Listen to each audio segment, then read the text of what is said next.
tonight to have the opportunity to introduce our inspirational speaker. She has been a registered medium in Lilydale. She's for many years, probably 14 years, 12, 14 years. And she's also a fellow graduate of Fellowships in the Spirit School. She's also a fairyologist. She loves anything that's about fairies. She loves anything that's about peanuts. And she loves her cat, Obby. That is Chris. She's a loyal friend, the best friend that you could ever have. She's always there to support. And I know that she supports a lot of people. And people call her for advice. And I know that she's a blessing to so many people that she shares her mediumship with. I'm just very pleased to have her with us tonight. Chris Seestedt. Thank you. Thank you, Mike. That's so sweet. That's all anybody needs to know about me is I love the peanuts, I love fairies. You forgot Billy Joel. Oh. And of course, my cat, Obby. that sums up my life pretty much. So I love that the theme is hospitality because I spent most of my adult career as a customer service manager in several hospitality fields. I worked in the airline industry for over 10 years, and I worked at Chautauqua Institution for over 10 years. And I learned a lot about what that word truly means. I had the pleasure of going through the Disney Keys to Excellence Management training. And nobody does hospitality better than Disney, right? And, it was funny because you go through and you expect to learn all kinds of, there's secrets and there's got to be, all these kind of very, very wise and awesome things. And one of the first keys to Disney Excellence Management training is you have to know the history. And I thought that's so interesting. And what a great key to hospitality is to know where you came from, to know, I worked at Chautauqua when I took this course the first time. I've taken it 3 times. And the first time, we're working at Chautauqua, which is only 5 years older than Lilydale. And, to really know where we came from over there, like how it started and why we do this and why it's so important to do it the way that we do it and why people are so invested in being there. And it's very much the same here in Lilydale. So that was the number one key was to know the history. The other one was to tell a good story. And, there's so many stories about Disney. There's so many stories at the institution about how the Athenaeum was built in 100 days by 100 men, and the story of Thomas Edison as to how the Athenaeum got to be one of the first hotels east of the Mississippi to have electricity because Thomas Edison's daughter married one of the founders of Chautauqua Institution. So it's interesting, that whole tie-in with it. And, and I never was a history person. The subject I disliked the most in school for sure. But I love that kind of history, I'm a big fan of the National Enquirer, so I want the story, I want the dirt, So I was all excited, and what did they do here? So it was very interesting. So then you bring hospitality and you want to talk about spiritualism. And I was thinking kind of this whole week, and I didn't really write anything down, but I was thinking, how does hospitality and spiritualism kind of tie in? We can think, at the gate here at Lilydale, in the office, at the workshops, I guess. But then I really thought about it, and every time that I give a reading, I know before I give that reading, I say a prayer. And what I had started doing a couple years ago, and I guess I didn't even really realize it, But if I have a very busy day, I'll sit down and I welcome the loved ones in. I'll literally sit down and I say, okay, I'd like to welcome all the loved ones in of all the people I'm blessed to encounter today. And then I watch them come in, which is cool. And then, then I started getting bossy because that's my nature. And I said, but you need to come in order. And please come for the right people. I don't want this, oh my goodness, I was talking about you 2 readings ago.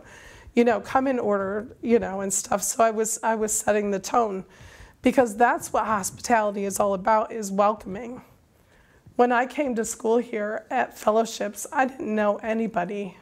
I knew Lilydale. I didn't know Fellowships. I had the pleasure of meeting Mark Thomas when I worked at Chautauqua, so I knew of Mark, but I didn't really know him either. So I really came here blind. And when I came to that first sit class, which I truly felt called to come by Spirit, I was at the Healing Temple. I think I've told the story numerous times, and something just popped. And I went to the back and I found a catalog that happened to be Fellowships of the Spirit. And the last time I had been in here, I had dinner here because it was Lazzaroni's. So I was like, what? And they had that cool gold or chocolate cake with the gold flecks. Was that not the best? Right? So right about there, I think, is where I had it. So when I came here, I really came because I knew I had to be here for some reason. I didn't know what that reason was necessarily. And then, and sit one, and I was like the biggest non-believer when I was like, I'm like, there's no way. They're like, oh, you can give readings and do healings in a weekend. I was like, right. Because I had been coming to Lilydale for so long at this time, over 20 years. And I was like, I can't do what those people do. And I was a bit irreverent, I'm sure, that first sit class. Shocker, right, Mark? But I remember laughing a lot that weekend, a lot. Not laughing at what we were doing, but just with the people I met. And I had such a good time, and I felt welcomed.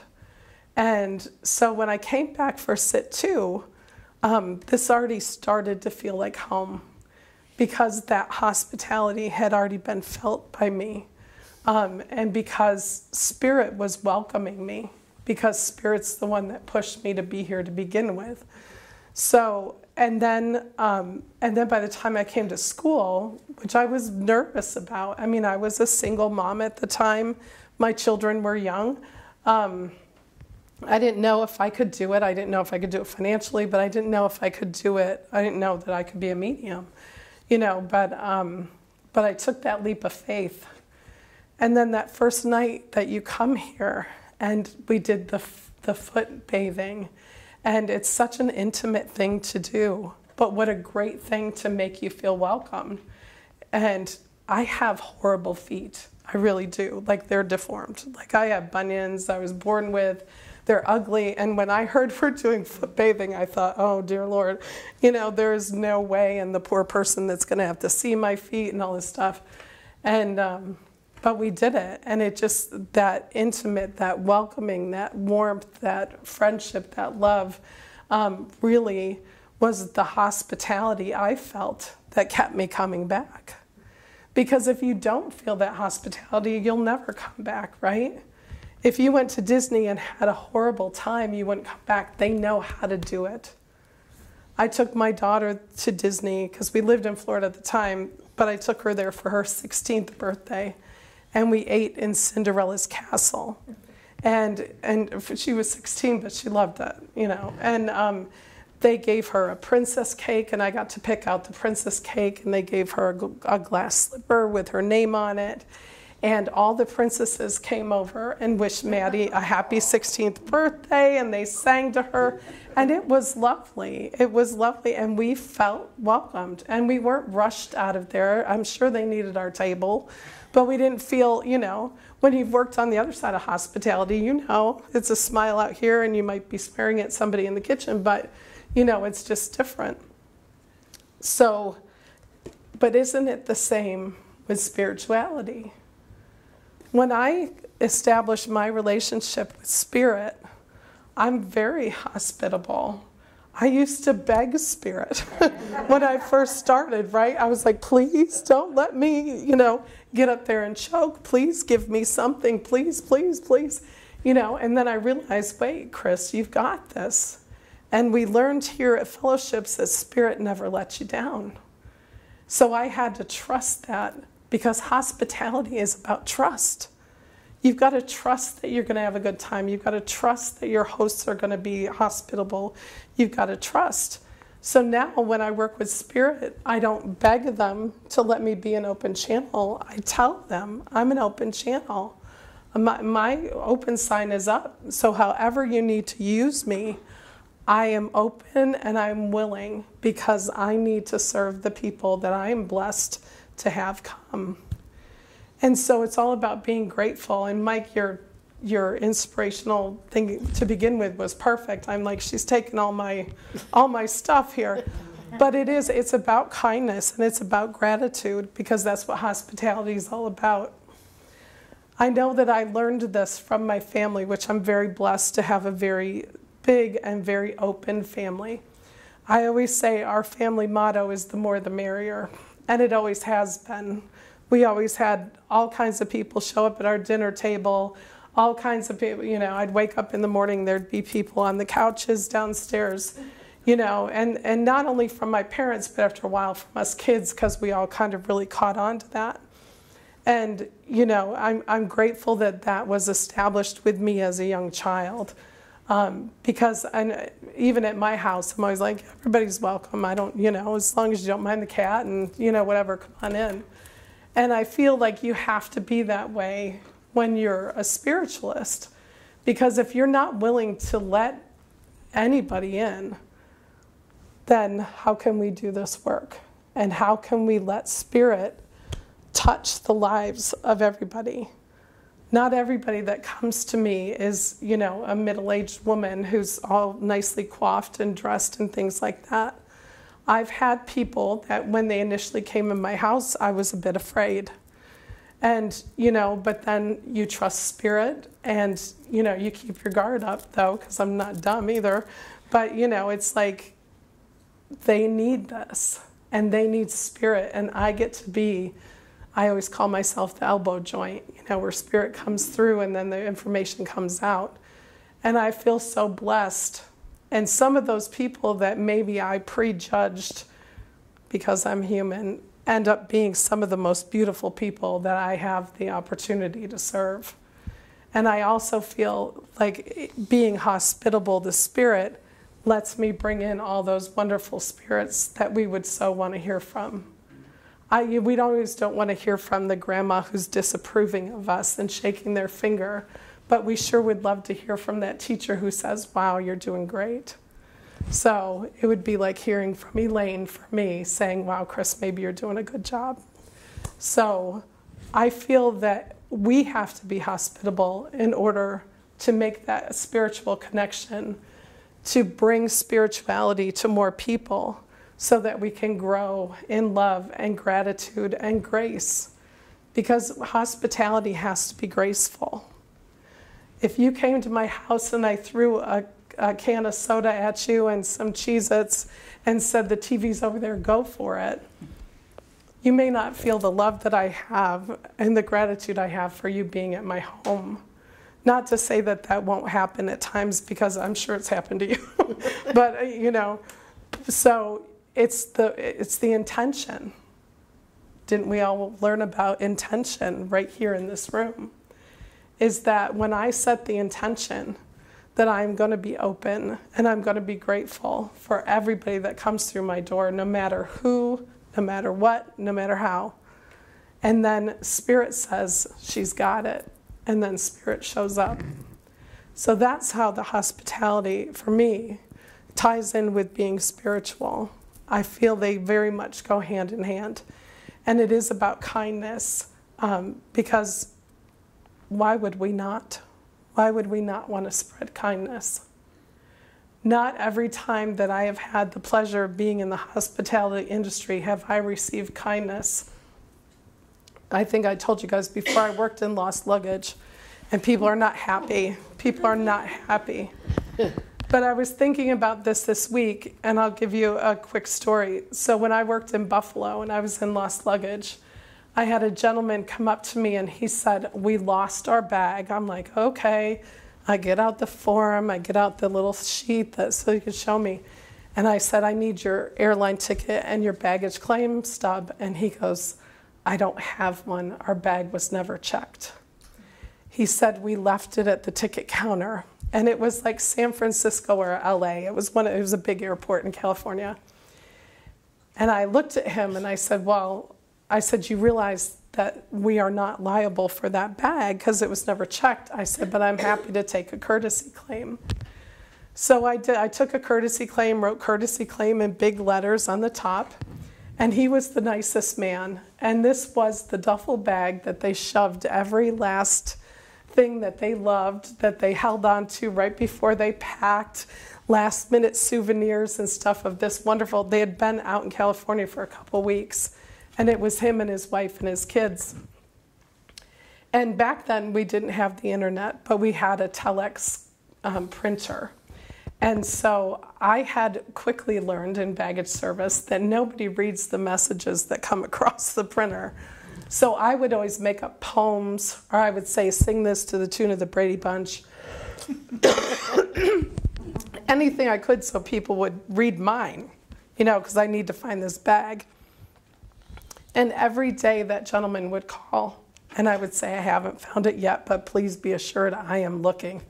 And I was so determined to find this bag because this guy was so nice.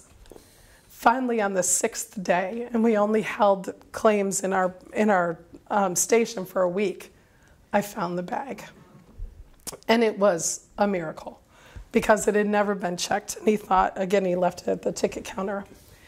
So the bag finally arrived, and I said, "You have to pick it up because we can't mail it, send it out." So he came and picked it up, and he had the biggest smile on his face, and I was so excited to give him this bag. And he said, "You have to let me give you a reward." And I said, "Absolutely not." I said, "This was truly my pleasure." And his bag had been everywhere across the United States. Because it did. It wanted to see the United States of America.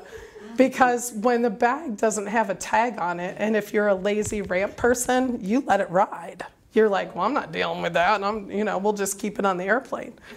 Well, thankfully for me, somebody finally took it off the airplane, and I think I found it in like Indiana, someplace weird. And and I said, no. So a week later, he came back to the airport and brought me the most stunning, beautiful photograph of Death Valley at sunset, and he had mounted it for me. And it was gorgeous because, I had never seen anything like it. It was amazing. And he was just so grateful because he was so grateful to me that I went that extra mile for him. And so, hospitality isn't always about going that extra mile. Hospitality can just be saying hello to everybody that walks in. Hospitality is making people feel welcome, making people feel loved, making people feel like, "I want you to be here." And that's exactly what we want to do with spiritualism, not only in Lilydale, but here in our churches, in our homes, and in our daily life. So I'm very grateful for the opportunity to speak tonight and that I can speak because of that. I'm always grateful when I get to serve at Church of the Living Spirit as well, because it's something I very much enjoy doing. But at both places, I feel the love and I feel welcomed and I feel the hospitality that is extended to me. And I certainly hope you all feel that as well. And I send you all many blessings and much love and gratitude for letting me speak tonight and for you all listening. So thank you. Thank you.